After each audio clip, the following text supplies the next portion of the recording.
Well, Father Skip, thank you so much for giving us some time today. We really appreciate your contribution to our Thanksgiving prayer service and our career day. And so I wanted to just start off by asking, when did you graduate from Fairfield Prep? And also, what were some of the, thinking back at your time at Prep, what were some of the significant things going on in the world that were significant to you, but maybe also to the Prep community at the time? Okay. First of all, thank you for inviting me to be part of this and to continue my connection with the community at Prep. It is my 50th year. I graduated in 1970, so it's a landmark year. This is a great way to celebrate it.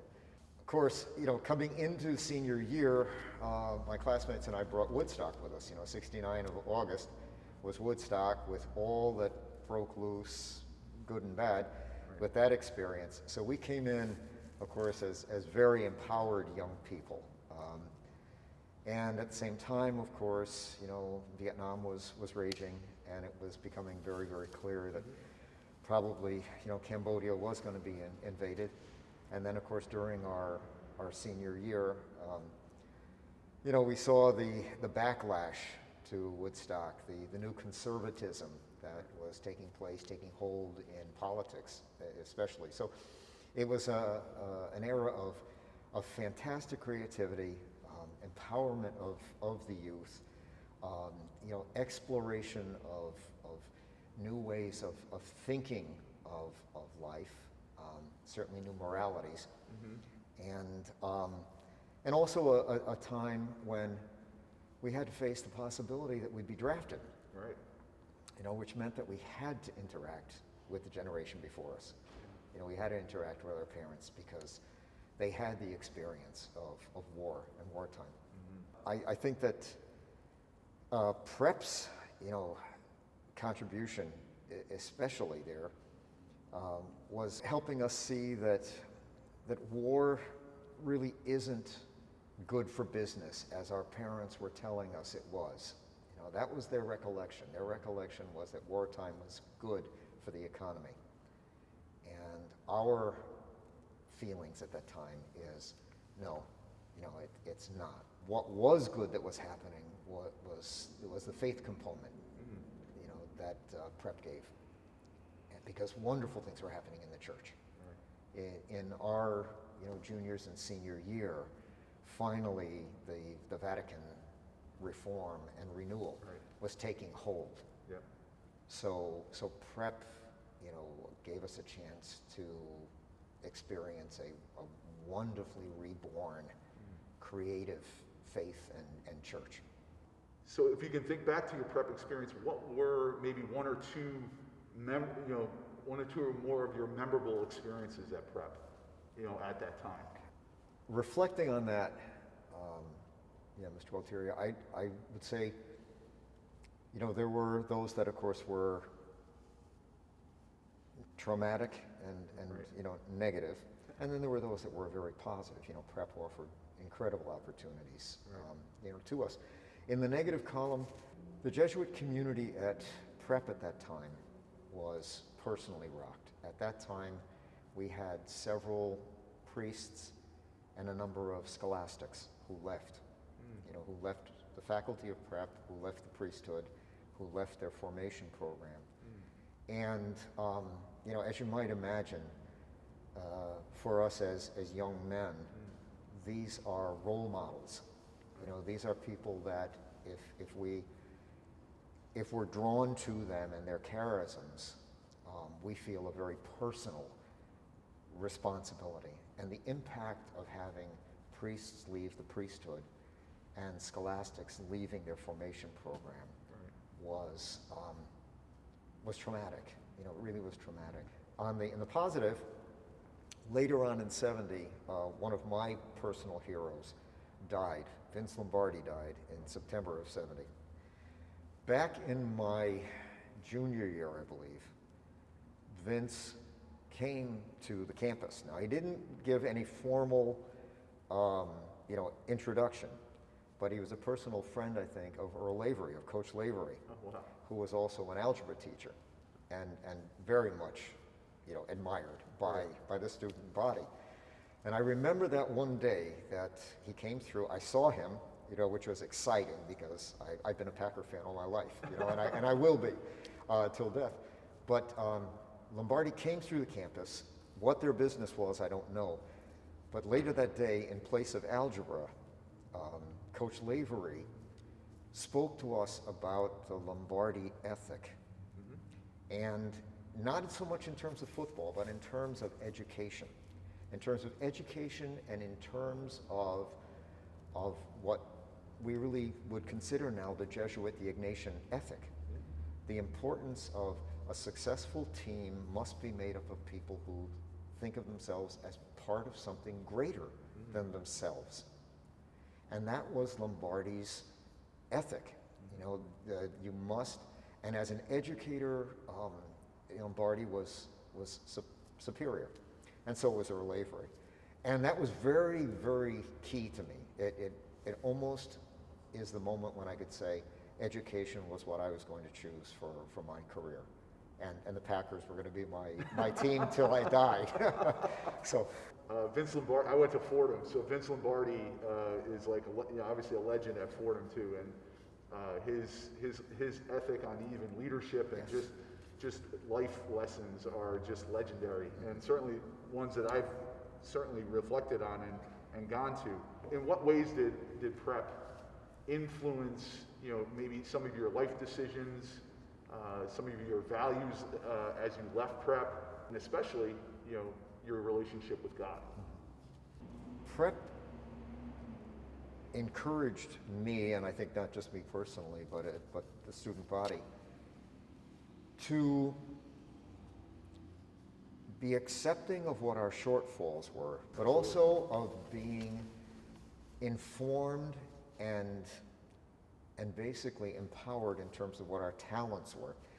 For me personally, I come from an intensely ethnic background. I would say a ghetto background. We speak of our environment over here in the East End as a ghetto environment.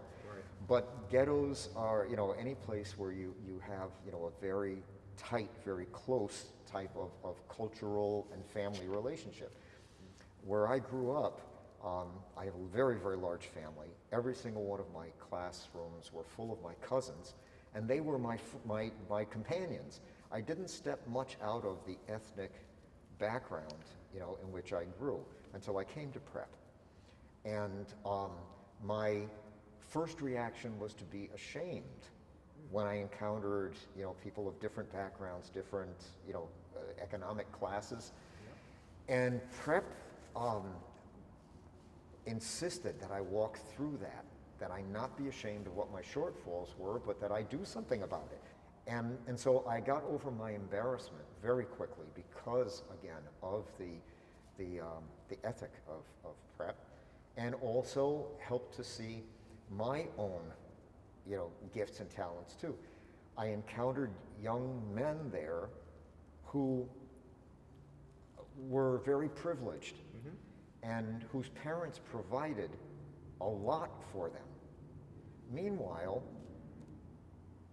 on a Saturday, my buddies and I would hop on the bus in Stratford into Bridgeport and hang out on Main Street, in the stores. That was our play yard, Main Street of Bridgeport, the department stores, and we'd think nothing of at even 12 and 13. Right. The independence that I had was something I was very proud of when I saw how dependent my classmates were on their parents. Right. So I would say that was very, very critical. And the other thing is, coming from an ethnic background, you don't waste. You don't waste. You use everything. Right. The ethic of the age, was we're tossing it all out. This is a new age. It's the age of Aquarius. Right. And so all the old stuff goes. Well, no, it doesn't. Right. You hang on to that. You reuse it. You recycle. You reinterpret. And that's one of I think, most of the key things that prep gave me, was that classical background and that sense of nothing is wasted. you reinterpret, you retool everything from faith to morals to your personal habits. There's a continuity Right. in history. It wasn't, as people were saying, it wasn't a time of radical break with history. It's a time of now building on what was built before. Right. And listening to you, it really sounds like this is, prep was a place that you were developing discovering your vocation. And I know you went to Fairfield U after Fairfield Prep. Was there anybody in particular that was, had a lot of influence in you, in your discernment and your call to the priesthood? Well, at Prep, I mean, I had great Jesuit priest, educators. Right. First of all, I mean, I had, Jean Brissett, Eddie Welch, Per Spruill, Father Murphy, and also, lay people who were men of tremendous faith, tremendous faith. Earl Avery, for one, Artie Giles, Manny Ondeck, Mike Wolfer.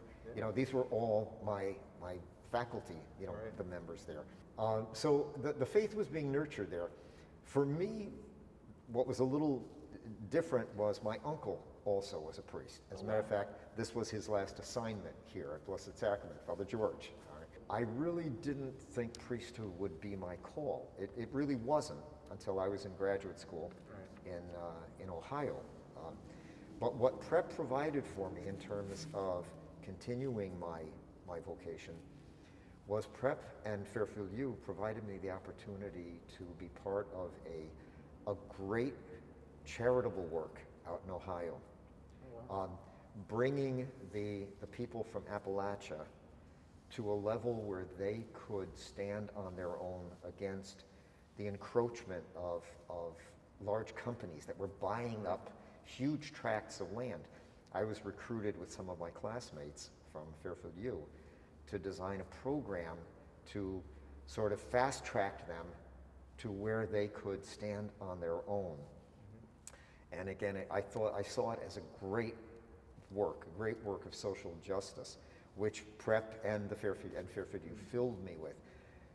While I was out there, the people around me saw reverend in me. Not priest. Appalachia, you talked about pastors, you talked about reverends, you talked about preachers. You didn't talk about Roman Catholic, priests. But they were the ones that saw reverend and preacher in me. And ultimately, I had to listen to what they were saying. Yeah. Though I dated, though I came close to being, engaged and thinking that family life was my call, right. And teaching was my profession, I ultimately had to give in to what the Lord was telling them to tell me. Yeah. And so that's where I made my final decision to discern for priesthood. It was from the discernment of the people out there that I was serving in Ohio. Well, thank you again for sharing that. And I think it's a great lesson for all of us at Prep too, to, when we think of vocation, we think about listening, right? We have to listen. Yes. And so what a great lesson for all of us. Building on that is what, even now, all these years later, what do you enjoy most about being a priest? I'm a person that's drawn to be busy. I'll put it that way, all right? I'm sure this place keeps you busy. Yeah, right? Anyone who knows me and hears me say that, they're going to say, really? It's important to me, as I said, because of what Prep nurtured in me, a sense of what are my gifts and talents and how are they meant to be used, for others. It's important to me that I'm used. And I have found my greatest joy in priesthood in the way every dimension of my life, all of my education, all of the different forms of studies, all of my talents are used every day, everything from my linguistics studies, my language ability, certainly my growing up in the faith. Yeah. and having to reinterpret and re-understand Catholicism. Yeah. But my carpentry, the gardening that was given to me by my grandparents, I paid for my books at Prep by sweeping factories as a janitor. Even my hobbies become part of what I'm doing in my priesthood. There's a sort of a seamless robe about it for me. What would be your advice to the current student body in terms of their own discernment of their own vocation and career path?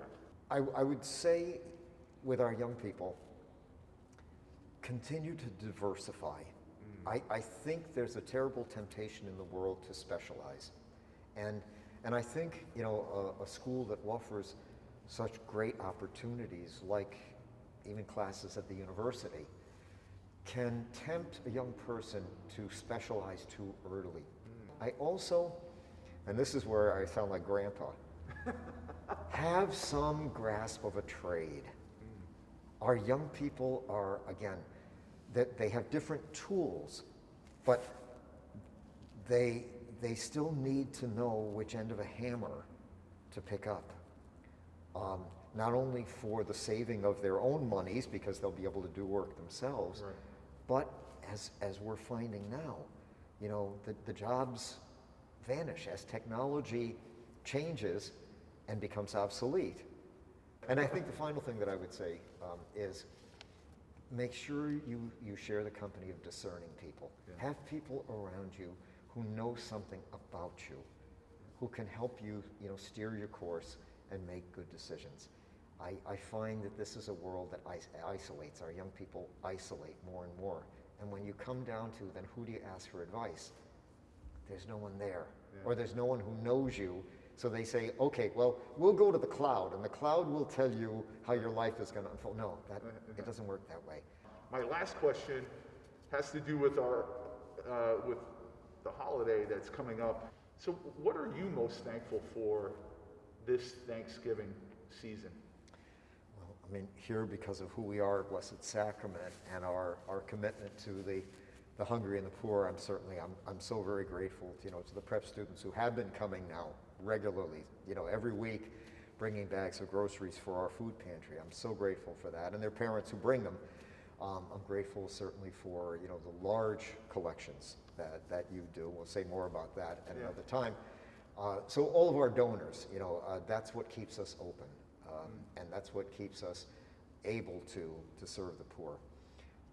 If I were to take it just a little bit more general, maybe philosophically, I, through this COVID, crisis, every day am grateful for our poverty. And as strange as that sounds, if you think about it, if you think of where people are in terrible crises right now, they're in crisis because they're losing so much. We don't have so much to begin with, so we haven't lost. It hasn't impacted us anywhere near as severely as it's impacted other communities, because we started out at a whole different level. It's not unusual for us to have to move in with each other and share quarters, because that's what we do. We're very accustomed to taking 2 pieces of chicken, put it in rice, and feed a family, because that's what we do.